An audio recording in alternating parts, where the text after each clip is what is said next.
Olá, galera! Tudo bem com vocês? Estamos aqui agora para apresentar para vocês um novo curso.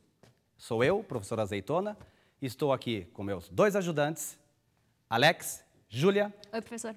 Tudo bem? Tudo certo. Bom. E nós vamos aprender a matéria física, que para os alunos é uma coisa complicada.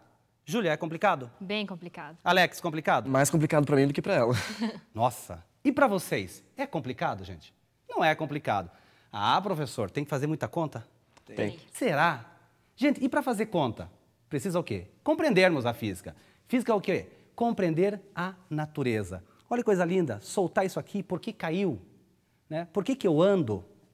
Tudo que acontece na sua vida, como que você está me vendo agora, minha voz, eletricidade, tudo é física. E para isso, estamos aqui para tentar ajudar vocês a compreender as questões de vestibulares do Brasil inteiro.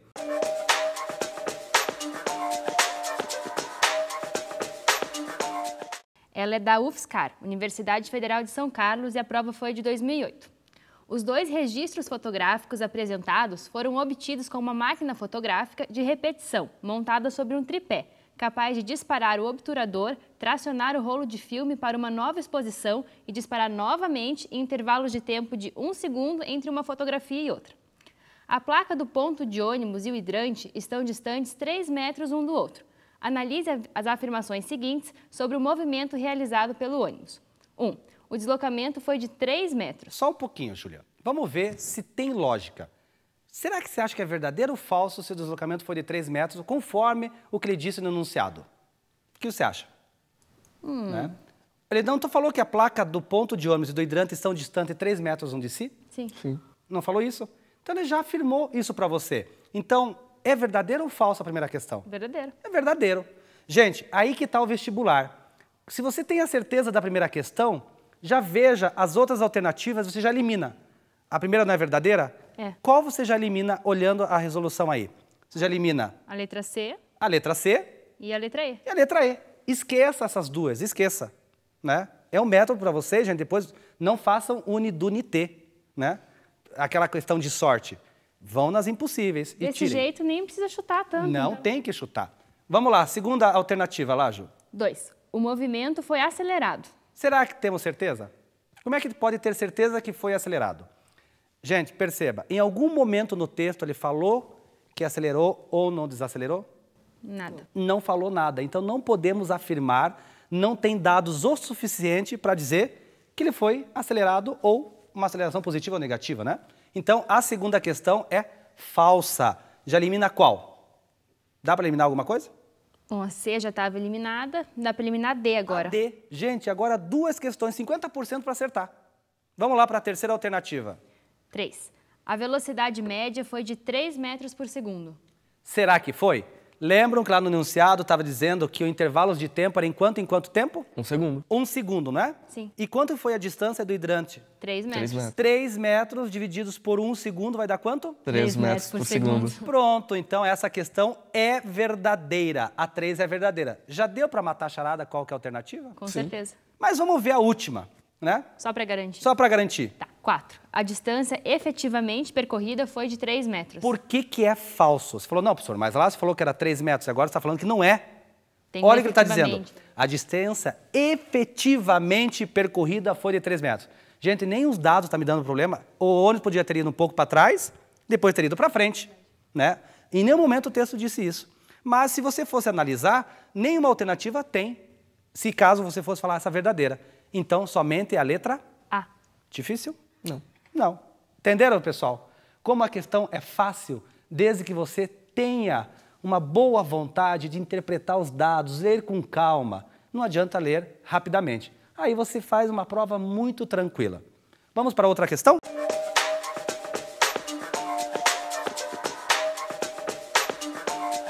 Essa aqui é da Universidade Federal de Santa Catarina, da prova de 2008 também. No livro Viagem ao Céu, Monteiro Lobato afirma que quando jogamos uma laranja para cima, ela sobe, enquanto a força que produziu o movimento é maior que a força da gravidade. Quando a força da gravidade se torna maior, a laranja cai. Nossa, Monteiro Lobato é uma prova de física, professor. Você viu que interessante? Tudo está relacionado. Então vamos lá, Alex, veja aí as questões. Então, aqui ele pede para a gente assinalar as proposições ou a proposição correta. 01. Realmente, na subida, após ser lançada pela mão de alguém, haverá uma força maior do que o peso para cima, de modo a conduzir a laranja até uma altura máxima. O que vocês acham? Certo ou errado isso, gente? Vamos ver aqui. Se eu pegar esse objeto, laranja, né? Jogo para cima. No momento que eu joguei, única lançamento vertical para cima, que a gente falou lá no início. Gente, a velocidade inicial não pode ser 0. Por quê? Se for 0, sobe? Não sobe. Então tem que ter uma velocidade inicial diferente de 0. Joguei o objeto para cima. Ele sobe e desce. No momento que eu jogo o objeto para cima, só tem única força atuando, que é a força peso. Então leia novamente a alternativa e vamos ver se ela é verdadeira. Realmente, na subida, após ser lançada pela mão de alguém, haverá uma força maior do que o peso para cima, de modo a conduzir a laranja até uma altura máxima. Errado. A única força que atua é só a força peso. Então, a primeira já está incorreta. A segunda, Alex. Quando a laranja atinge sua altura máxima, a velocidade é nula e todas as forças também se anulam. Voltando a essa questão, gente, na hora que chega lá a laranja, qual que é a velocidade lá em cima antes dela começar a cair? 0. 0. Então tá certo. Mas todas as forças se anulam? Não. Só tem a força peso. Por isso ela vai Mais uma cair. questão incorreta. Então não pode. Ok. 04. Supondo nula a resistência do ar, após a laranja ser lançada para cima, somente a força peso atuará sobre ela. Ah, essa tá fácil, a gente Certo. acabou de falar sobre ela. Corretíssimo, gente. Se as duas eram incorretas, essa afirmou todas as duas anteriores. Corretíssimo. 08. Para que a laranja cesse sua subida e inicie sua descida, é necessário que a força da gravidade seja maior que a mencionada força para cima. E aí? Pelo que a gente respondeu na anterior, só existe uma força, a força peso. Que é para baixo. Não Que tem é para força para baixo. cima. E a aceleração da gravidade, gente, é um valor único, tanto na subida como na descida. Então, essa questão está incorreta. Não é verdadeira essa questão. E por último, a 16. Supondo nula a resistência do ar, a aceleração da laranja independe de sua massa. Em algum momento, para a gente calcular a subida da laranja ou a descida da laranja, como falou, despreze a resistência do ar. Interfere a massa dela? Não. De jeito nenhum. Então, a questão está correta. Tranquilo? Gente, perceberam? Como a gente entende a teoria, é fácil. Então, esse que a gente acabou de falar dessa questão era movimento vertical para cima. Velocidade inicial não pode ser 0, a final é 0. O tempo de subida é o mesmo tempo de descida. E o engraçado é que o pessoal acha que física é só fazer continha no papel e ficar rabiscando, mas a gente já respondeu 2 questões se baseando só nos conceitos, a gente não precisou nem de papel nem fazer Nem conta. papel. Agora, quer ver? Vamos fazer uma continha rapidinho? O que significa uma aceleração 10 metros por segundo ao quadrado? Aceleração não é variar a velocidade num certo tempo? Sim. É. Então, quer dizer o quê? Que a cada segundo estou variando 10 metros por segundo. Então, olha a pergunta. Se eu saio com 30 metros por segundo, lembrando que a aceleração da gravidade é 10, 30 metros por segundo, quanto tempo ela vai levar até o topo? 3 3 segundos. segundos. 3 segundos. Precisou fazer conta? Nada. Não. Então tá aí. Próxima questão.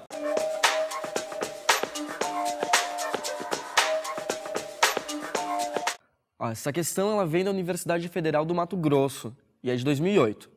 Nos Jogos Pan-Americanos do Rio de 2007, na modalidade salto em altura, a brasileira Eliana Silva ficou em 5º lugar, saltando 1,84 metro. A medalha de ouro foi obtida pela mexicana Maria Romari Rifka, que saltou 1,95 metro. Admitindo que o peso da atleta brasileira fosse 60 kg-força, qual o trabalho adicional que ela teria que realizar para igualar a marca da mexicana? Bom, pessoal, perceberam agora que é outro tipo de assunto relacionado à física. O enunciado pergunta o trabalho, né? Trabalho. Trabalho, gente, na física nós vamos entender os tipos de energias e colisões, que é a quantidade de movimento de uma partícula. Então, vamos pegar um exemplo bem simples e começar pela teoria. Imagine um limão e uma melancia. Estou aqui com os dois. Solto os dois simultaneamente. Vai cair. Qual dos dois vocês acham que vai se espatifar mais? O limão ou a melancia? A melancia, Com né? certeza. A melancia, né? Os dois não foram soltos da mesma altura? Foram. Quem tem a massa maior? Melancia. A melancia, automaticamente, ela adquire maior energia, porque a altura é a mesma para os dois, não é? A aceleração da gravidade é a mesma para os dois. O que alterou? A massa. A massa que alterou. Então, esse tipo de energia, quando falou em altura, nós falamos em energia potencial gravitacional, que é massa, que é a própria melancia, o próprio limão. A gravidade é a mesma para os dois, que é a aceleração da gravidade que vale 10 metros por segundo ao quadrado. E a altura, no caso das meninas aí, a altura do salto. Então, nós teremos que calcular esse tipo de energia. Então, vamos fazer as devidas contas para as duas saltadoras. Tudo bem? Então, vamos lá. Na tela. Energia da primeira saltadora. Energia potencial gravitacional. Massa, gravidade, altura. A massa vezes gravidade é o próprio peso. Massa é igual, né? Fazendo lá. Foi quantos quilogramas a força delas? 60. E a altura dela? Primeiro salto, 1,84. Fazendo as contas, 60 vezes 1,84 vai dar quanto para nós? 1.104 joule. Então, essa foi a energia da primeira saltadora. Vamos ver a segunda saltadora, que também tem o mesmo peso, 60 kg força. Só que a altura dela é diferente. Foi 1,95. Então, fazendo as contas, 60 vezes 1,95 vai dar 1.170 joule. Então, veja, a quem ganhou a medalha de ouro ficou com 1.170 joule. A que não ganhou, 1.104. Fazendo a diferença, vai dar quanto? 66 joule. Então, é esse tipo de energia, é o trabalho é uma energia, que ela vai necessitar para atingir a outra atleta. Concluindo, resposta B, 66 joule. Tá aí, fácil.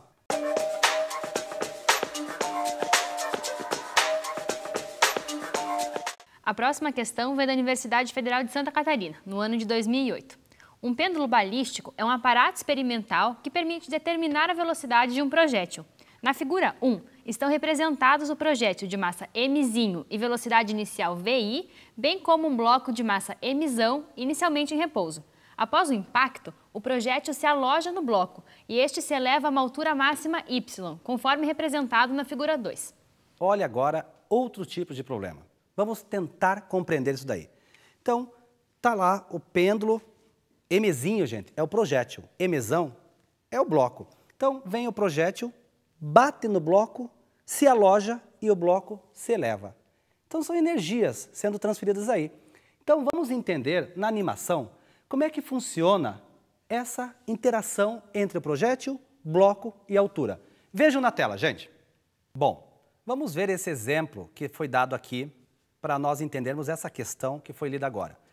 Percebam, gente, que está o projétil se aproximando do bloco. O projétil tem uma velocidade, o bloco está parado. Na hora que o bloco intercepta, o projétil intercepta o bloco, ele fica alojado dentro. Esse tipo de colisão se chama inelástica. Quer dizer o quê? Que após a colisão eles ficam juntos. Existem outros tipos de colisões, que é a elástica e a parcialmente elástica. Qual a diferença entre uma e outra? A elástica, ela bate e separa. E a energia cinética, que tem a ver com velocidade, ela se conserva. A parcialmente elástica, ela também bate e separa. Só que a energia cinética não se conserva, se perde um pouco.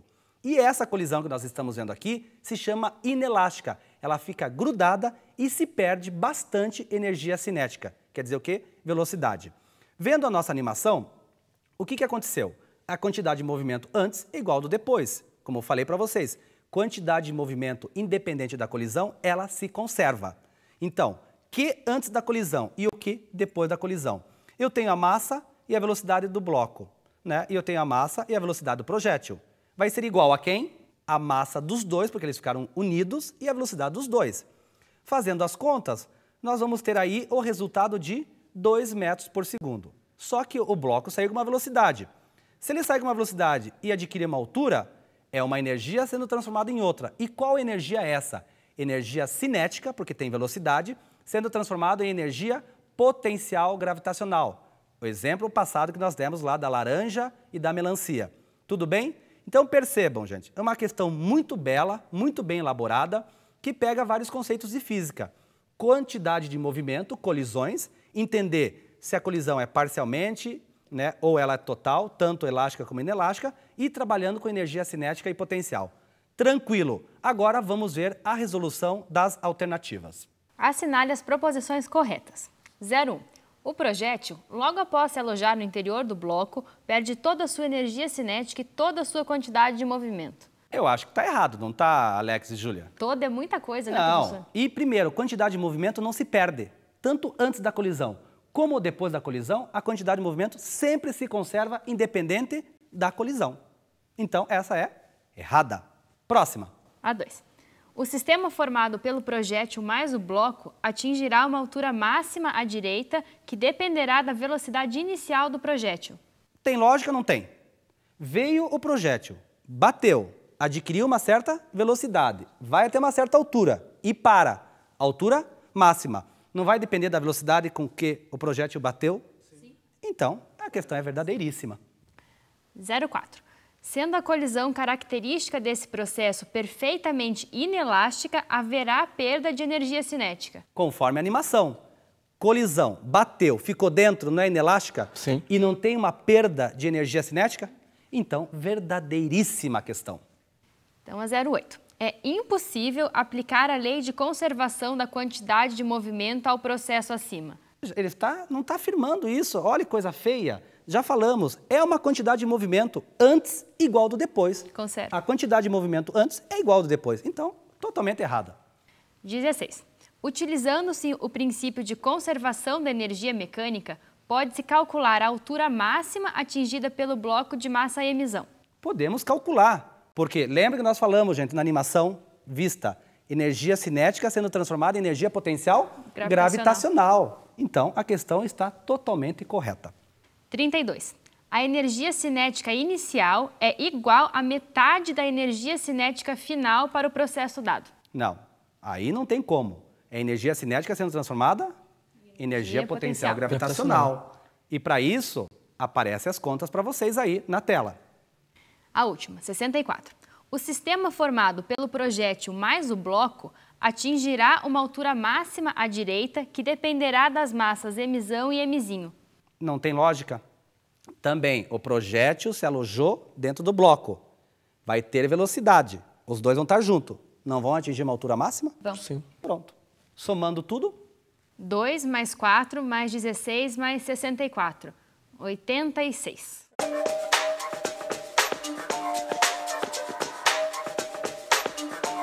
Questão da Universidade Federal do Amazonas.